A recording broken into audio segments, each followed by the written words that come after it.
欢喜在地新闻，乡亲啊，大家平安。今仔日是新历的4月15，旧历的3月初4，礼拜四。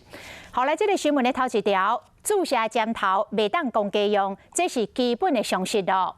但是既然一间健康管理专科学校有一个外聘的女老师，竟然是和学生公家用针头互相来学抽火。38个学生都用12支细型的彩绘片甲针头来抽火。有学生感觉真无妥当，上课了后，甲家长来反映，这个代志才来现讲。家长是真气愤，敢讲这无安全上的顾虑咧。学校已经来发声明道歉，讲会负责着学生的检查费用，而且定期来追踪。迄个女老师嘛已经互解聘咯。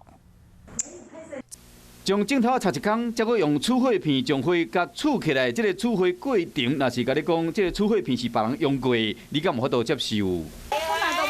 嘿，嘿是安那，惊讲会去感染着啦吼。对啦，即马处火片后尾顶拢真清楚写讲会使用1摆尔。抑过宜兰的健康管理学校有一个外聘的女教师，伫上实验课的时，爱38学生做伙用12支的处火片互相练习处火。这个做法引起学生的不满，学生上完课甲家长反映。学校也在第一时间开会，然后也报教育部的校安通告。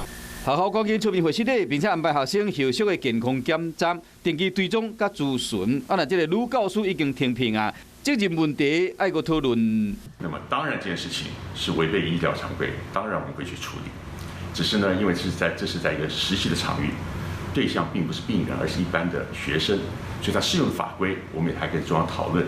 虽然这个女老师有要求学生爱用酒精消毒处火片，抑过这款物件敢若会使用1摆尔，是安怎要遮欠？这个女老师教册方式，互人无法度理解，竟互这个学生甲家长着惊，甲安全有关系代志是安怎会遮马虎？